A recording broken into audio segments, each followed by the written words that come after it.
commence une nouvelle portion de matière et ce qu'on commence, on parlera des équations.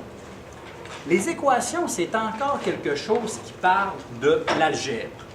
Avant les fêtes, on a parlé de l'algèbre, mais on parlait de réduire des expressions algébriques. Nous, maintenant, là, il faut savoir qu'une expression algébrique, ce que l'on sait déjà, c'est probablement quelque chose qui peut ressembler à du 3x plus 10y moins 4. Une expression algébrique, là, ça ressemble à ça. Ou, avant les fêtes, ce que nous avions vu, c'est qu'une expression algébrique, au final, ça pourrait être moins 7AB plus 5B2. Ça, c'est des choses qu'on a déjà vues et qui seraient réduites. Mais maintenant, il va falloir se dire qu'on aborde un nouveau sujet qui sont les équations. Je ne suis pas super bon en anglais, mais je sais que équation en anglais, ça se prononce equation. Puis equation, ça ressemble pas mal à equal. Puis equal, ben ça donne que equal, ça veut dire égal. Tout ça pour vous dire que lorsqu'on parlera d'une équation, une équation, ça pourrait ressembler à du 8x moins 4, mais en comparaison de ce que nous avons fait avant, qu'il n'y avait jamais de égal, eh bien, à partir de maintenant, il va apparaître un égal quelque chose, et c'est à partir de cet instant précis que l'équation, on va dire, prend forme à cause du égal. Une équation pourrait aussi, ou une équation pourrait ressembler à du moins 4y plus 9, et dès qu'il y a un égal quelque chose, 10 moins 6y, eh bien, on serait dans une situation d'une équation. C'est important de savoir démêler les deux. Parce que selon que tu es dans une expression algébrique, tu ne feras pas la même chose que selon que tu es dans une équation. Tu es sur un lac l'hiver, tu es sur la glace. Tu es sur un lac l'été, tu es en bateau. Tu ne fais pas la même chose l'hiver que l'été, même si tu es sur un lac. On ne fait pas les mêmes actions selon qu'on est dans un contexte ou dans l'autre. C'est la présence du symbole d'égalité. C'est la présence du symbole d'égalité qui fait la différence entre une expression algébrique et une équation. C'est juste le petit égal qui fait la différence entre les deux. Et ça fait toute une différence. Lorsque nous étions dans des expressions algébriques, on trouvera une réponse qui est, quand on travaillait dans des expressions algébriques, ben, ce qu'on trouvait comme réponse, là, on trouvait une réponse qui était algèbre. Moi, ce que je vous dis, là, c'est qu'on trouvait une réponse qui était, c'est un peu comme flou. Combien y a-t-il de personnes? Blablabla, bla, bla, je fais de l'algèbre, puis on trouvait 3x plus 10y moins 4. Mais il y avait combien de personnes? On ne le savait pas trop, c'était flou, mais c'était ça. À partir de maintenant, lorsqu'on sera dans une équation, on trouvera une réponse, mais on va trouver une réponse qui est numérique. Numérique, ça ressemble à numéro, puis numéro, ça ressemble à chiffre. Ça veut dire qu'à partir de maintenant, on va recommencer à trouver des réponses ou une réponse, quelque chose de précis.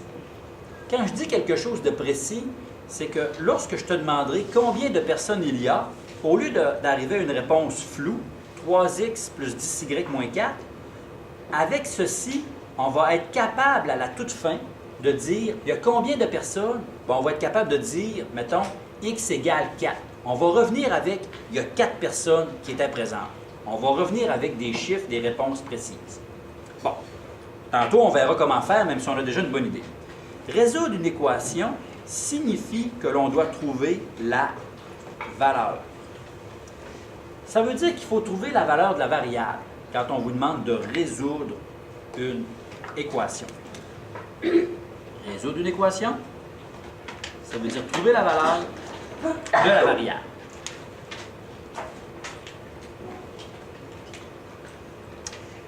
Mais lorsqu'on veut trouver la valeur de la variable, ça revient à isoler la variable en question. Admettons qu'on est dans une prison et qu'on veut isoler un détenu. Bien, ce qu'on fait, c'est que la personne n'est plus avec les autres détenus. On la prend et on la met seule dans un endroit. Lorsqu'on veut isoler un élève, il reste dans le groupe ou on le met seul dans un coin? Bien, on le met seul. Ça veut dire qu'il va falloir s'arranger pour qu'il soit seul. C'est un grand principe qui va être bien utile pour bien des sujets. Ce qu'on voit aujourd'hui comme principe, ce n'est pas utile pour le secondaire 2. C'est utile pour le secondaire 2, pour le 3, pour le 4, pour le 5, pour le cégep, pour l'université. Plein de fois, ce qu'on fait aujourd'hui puis dans les prochaines semaines, ce sera utilisé en secondaire 3, 4, 5, cégep, université. Fait que si vous avez de la difficulté puis vous n'assimilez pas le principe dans les prochaines semaines, dites-vous qu'on va revenir et qu'on va y aller dans le beaucoup plus complexe que ça. Fait que, arrangez-vous pour comprendre. C'est clair? Okay. Pour que 2x égale 8 soit vrai, il faut que, quand je vous dis que 2x égale 8 soit vrai, là, ça c'est 2 fois x. Entre le 2, ça c'est pas 2 fois, là, c'est 2 fois x. Il y a un multiplié entre un chiffre et une variable. Pour que 2x égale 8 soit vrai, 2 fois quoi nous donne 8? 4. OK. Bien, vous savez que la réponse, c'est 4. Bien, en réalité, là, ce qu'il faut se dire, c'est qu'il va falloir maintenant trouver un moyen de trouver cette valeur-là quand ce n'est plus aussi évident. Et c'est là qu'on parle d'isoler parce que regardez, le x, il est seul. X vaut 4. 2 fois 4 égale 8. Puis tu dis oui, 8, c'est bien égal à 8. Nous, maintenant, il va falloir trouver comment faire lorsque c'est plus complexe que juste 2x égale 8. Pour trouver la valeur de la variable, on va pouvoir utiliser la technique. Quel dessin vous voyez là? Donc, on va utiliser la technique de la balance. Et éventuellement, la technique de la balance, elle se raffinera, c'est-à-dire qu'on ira encore plus vite que ça. OK. Effectuer la même opération à chacun des membres permet de conserver le principe d'égalité dans une équation. Venez ici avec la grande balance qui est là. Écrivez dans le premier plateau 2x. La balance, elle est exactement au niveau. C'est donc dire que 2x est égal à 8. C'est l'information que je vous donne. Admettons que dans le plateau de gauche, je vous dis, je rajoute 3 grains de sable. Je sais que 3 grains de sable, ça ne pèse pas grand-chose, mais admettons que je rajoute 3 petits pois. Si on rajoute 3 petits pois du côté gauche, la balance, normalement, devrait changer et dire c'est plus pesant. Si je veux que ça demeure vis-à-vis d'un bord et de l'autre, si je rajoute 3 petits pois ici, qu'est-ce qu'il faut faire de l'autre côté? 3 d'autres bords, Il faut que tu en rajoutes de 3 de l'autre côté aussi. Admettons que du côté gauche, je décide d'enlever 5 briques. De ce côté-là, je ne sais pas qu'est-ce que j'ai, là, mais j'enlève 5 briques. Si j'enlève 5 briques, la balance, elle va devenir débalancée. Si je veux que ça reste égal, si j'en enlève 5, il faut que tu en enlèves 5 l'autre bord. Vous voyez que c'est assez logique. Ici, je ne sais pas trop ce qui se passe, mais je décide de quadrupler la quantité. Bien, quadrupler, ça veut dire fois 4. Si je quadruple la quantité, c'est beaucoup plus pesant, donc le plateau va baisser. Mais si je veux que ça reste, ce que je fais d'un côté, on fait l'autre bord. 2x, je décide de le diviser par 2. Même chose. Bien, si je divise par 2 d'un côté, bien, j'en prends la moitié, ça sera plus égal. Je vais aussi divisé, ça c'est le symbole de division, divisé par 2. Mais regardez, qu'est-ce que ça fait 2x divisé par 2? 2 divisé en 2, C'est X. ça fait x. Mais lorsqu'on arrive de l'autre côté et qu'on fait 8 divisé en 2, qu'est-ce que ça fait 8 divisé en 2? Bien, c'est pour ça qu'on est capable de dire que x était égal à 4. Parce qu'on a divisé par 2 d'un côté, et ce qu'on a fait d'un côté, on l'a fait de l'autre côté. Sauf que tout à l'heure, on a fait ça, mais sans s'en rendre compte, notre capacité de calculer l'a trouvé directement. Mais je veux juste vous dire que ce qu'on fait d'un bord, on le fait de l'autre. Effectuer la même opération, plus, moins fois divisé, à chacun des membres, ce que je fais à gauche me permet de conserver le principe d'égalité dans la mesure que je le fais aussi du côté droit. Donc, ce que je fais d'un bord, je le fais de l'autre. Revenons un petit peu plus haut ici. Il y a un égal. Il y a donc un morceau ici qu'on appellera un membre, et il y a un morceau ici qu'on appellera aussi un membre. Le corps humain possède le tronc, le corps, et à gauche et à droite, nous avons les bras. Bien, nous avons un membre gauche, nous avons un membre droit. Bien, lorsqu'on est dans une équation, on parlera ici du membre de gauche. Le égal serait l'équivalent du corps, et ici serait l'équivalent du membre droit. Bon. Fait que lorsque je vous parlerai du membre gauche, du membre droit, ben, c'est le côté gauche et le côté droit. Le principe à retenir, c'est que tout ce que je fais au membre de droite, je dois aussi le faire au membre de gauche.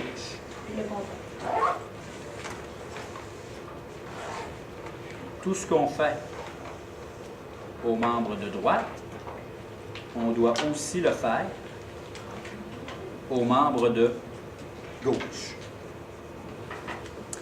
Et on va faire ça jusqu'à temps que la variable soit isolée, c'est-à-dire qu'elle soit seule. Bon. Tournons la page.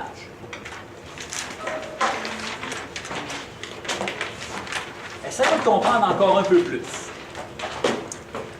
Il faut résoudre l'équation en regroupant les termes semblables entre eux. Donc, en regroupant les termes semblables entre eux et les termes constants ensemble. Quand je parle des termes semblables, là, ça veut dire les x vont avec les x et les termes constants ensemble, les chiffres vont avec les chiffres. Comme on faisait avant, c'est un genre de ménage. Excellent. On peut additionner ou soustraire une même quantité à chacun des membres d'une équation. Comme j'ai fait tout à l'heure. Si je rajoute 2 d'un bord, je rajoute 2 de l'autre bord. Si j'enlève 3 d'un bord, j'enlève 3 de l'autre bord. Donc, on peut ajouter ou soustraire une même quantité à chacun des membres. On peut multiplier ou diviser chacun des membres de l'équation par une même quantité. Tu peux décider de multiplier par 2 d'un côté, mais si tu multiplies par 2 d'un côté, tu multiplies par 2 de l'autre bord. Si tu divises par 5 d'un côté, tu divises par 5 de l'autre côté. Et nous autres, ce qu'il va falloir savoir, c'est qu'on va effectuer les opérations inverses. On va faire le contraire pour isoler. Si on veut isoler quelqu'un dans la classe, la personne, elle est rentrée tout à l'heure dans la classe, eh bien, si je veux l'isoler, je vais lui demander de sortir de la classe pour la mettre seule dans le corridor. Donc, elle fera l'opération inverse de rentrer, c'est qu'elle sortira. Donc, c'est un peu comme ça qu'on va réussir à isoler en faisant les opérations inverses. C'est du chinois? Non. On va quand même avancer, puis on va se faire quelques exemples simples, mais vous avez déjà un bon véhicule. OK. L'opération inverse d'additionner. C'est quoi l'inverse d'additionner? Soustraire. Très facile. C'est quoi l'opération inverse de soustraire?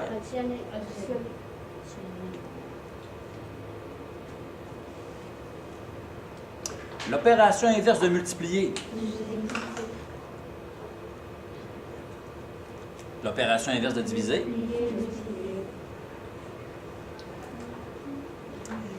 à chaque fois que je fais écrire ceci, je trouve toujours que c'est un peu niaiseux d'écrire ça. Mais pourquoi que je dis que c'est niaiseux? Je veux vous faire prendre conscience que si vous trouvez ça niaiseux que l'inverse d'additionner, c'est soustraire, nous, quand on va isoler des variables, on va juste faire les opérations inverses. Ça veut dire qu'on va juste faire des choses qui techniquement sont assez simples. On pourrait même dire assez niaiseuses. Fait que si vous trouvez ça dur, c'est pas normal. Revenez à la base de dire, hey, c'est censé être niaiseux, c'est censé être facile. OK. Résoudre une équation ou isoler une variable. Ce que je vous dis là, c'est marqué dans aucun livre de mathématiques. C'est marqué de manière savante, mais ce ne sera pas écrit comme je vais vous le dire ici. Je vais vous le vulgariser dans le sens que je vais le dire à bonne franquette.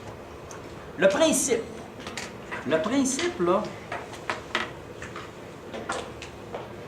ce sera de s'arranger pour aller placer les variables, s'arranger pour, dans un livre de mathématiques, on ne verrait jamais ça, là, arrange-toi pour, non, s'arranger pour aller placer les variables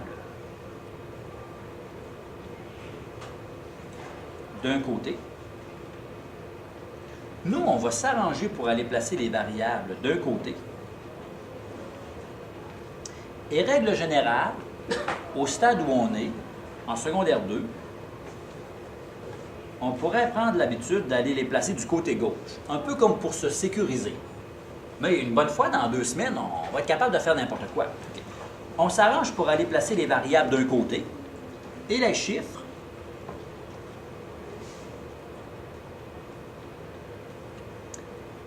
et on va aller placer les chiffres de l'autre côté. Et probablement que ce sera le côté droit. Quand je dis qu'on va s'arranger pour placer les variables d'un côté, puis on va s'arranger pour placer les variables de l'autre côté, on va faire ça, tout ceci en déménageant.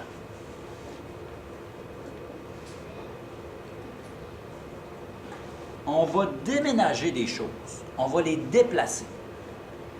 On ne verrait pas ça dans un manuel de mathématiques, là, mais nous, on se le dit pour comprendre. Mais ça revient à faire les opérations inverses. Quand tu vas déménager, c'est que tu vas changer des places de côté, des places de choses, des choses de côté. OK, un conseil, très important. Et là, les conseils, je ne sais pas pourquoi, quand j'en donne, il y a toujours plein de monde qui ne suivent pas. J'espère que vous allez le suivre, parce que ça risque de vous simplifier grandement la vie à un moment donné. J'y vais en majuscule pour commencer. Toujours. Le conseil que je vous donne, là, c'est toujours simplifier chaque membre. Toujours simplifier chaque membre de l'équation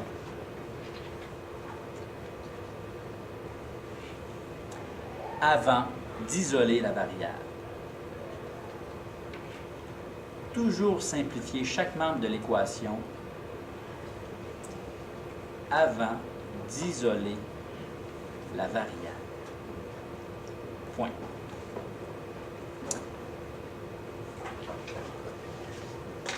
Ça veut dire que si le membre gauche et si le membre droit sont compliqués, on va s'arranger pour les simplifier. Mais aujourd'hui, on n'en est pas là. Isoler, rappelez-vous que ça veut dire qu'on veut mettre la variable seule. On veut qu'elle soit seule. OK, isoler, c'est mettre seule.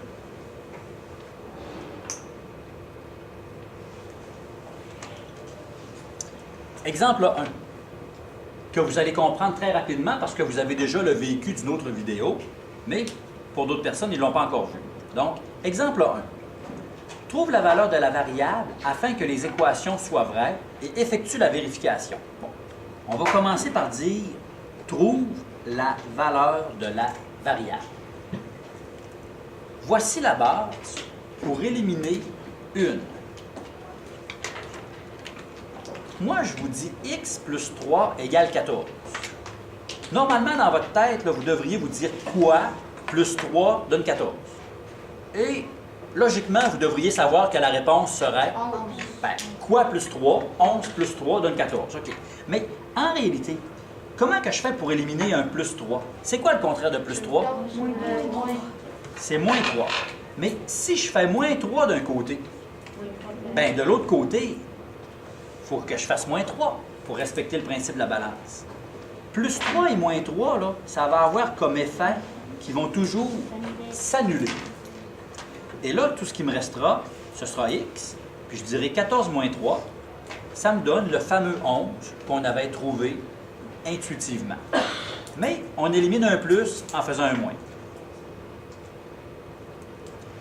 Voici comment on fait pour éliminer une soustraction. J'ai x moins 8 qui est égal à 1. Là, vous devriez dire quoi moins 8 me donne 1. Quoi moins 8 nous donne 1? Ce serait quoi? 9. OK. Ça, c'est ma logique. Pour éliminer un plus 8, un moins 8, c'est quoi l'opération inverse de moins 8? J'élimine un moins 8 en faisant l'opération inverse pour qu'ils disparaissent un et l'autre. Mais si je le fais d'un côté, je le fais de l'autre. Et mon intuition me fait que le moins 8 plus 8 se sont annulés.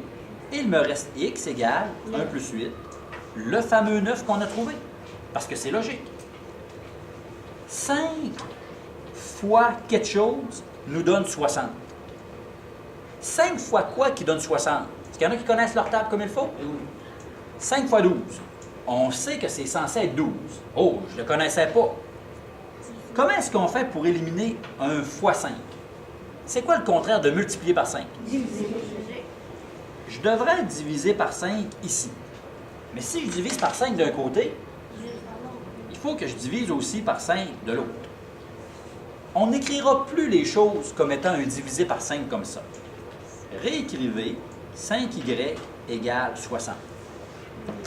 Au lieu d'écrire divisé par 5 comme étant divisé, on va écrire divisé par 5. Puis si je mets divisé par 5, ici, je mets divisé par 5. Et le 5 d'en haut s'élimine avec le 5 d'en bas.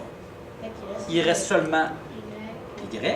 Et là, 60 divisé en 5, tu connais tes tables, tu prends ta calculatrice, ça donne 12. Comment est-ce qu'on fait pour éliminer une division? C'est quoi le contraire de A? Quelque chose divisé en 4 me donne 7. Est-ce qu'il y en a qui sont quoi divisé en 4 nous donnerait 7? Avez-vous une idée? Pas 14. 28, oui. Mais on voit que c'est pas évident. OK. C'est quoi le contraire de diviser par 4?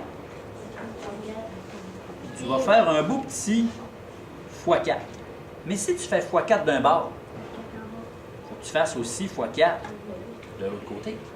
Et le 4 d'en haut avec le 4 d'en bas s'élimine et il nous restera A. Et 7 fois 4 donnera le 28 qu'on a trouvé, mais pas aussi facilement que le 11 ou le 9. Mais le principe de base, c'est le suivant. Je ne ferai pas la vérification tout de suite. On en reparlera une autre fois. Est-ce que ça vous va pour ce qu'on vient de faire? Oui.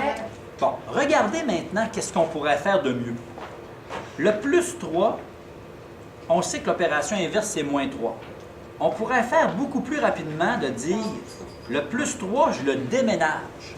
Puis l'opération inverse de plus, ce sera d'aller le porter l'autre bord, mais on ira toujours le porter en faisant le contraire. Et si je le déménage, il n'est plus là. Et si je vais le porter l'autre bord, j'ai moins 3. 14 moins 3, ça nous donne le 11 qu'on veut. Puis comme on l'a déménagé, bien, x est demeuré seul. On va y aller par un processus de déménagement, mais en réalité qui respecte le principe de la balance. Ce que je fais d'un bord, je le fais de l'autre. Mais quand tu le déménages, tu fais juste respecter la balance. On y va avec ça. Es-tu clair? Oui. Parfait.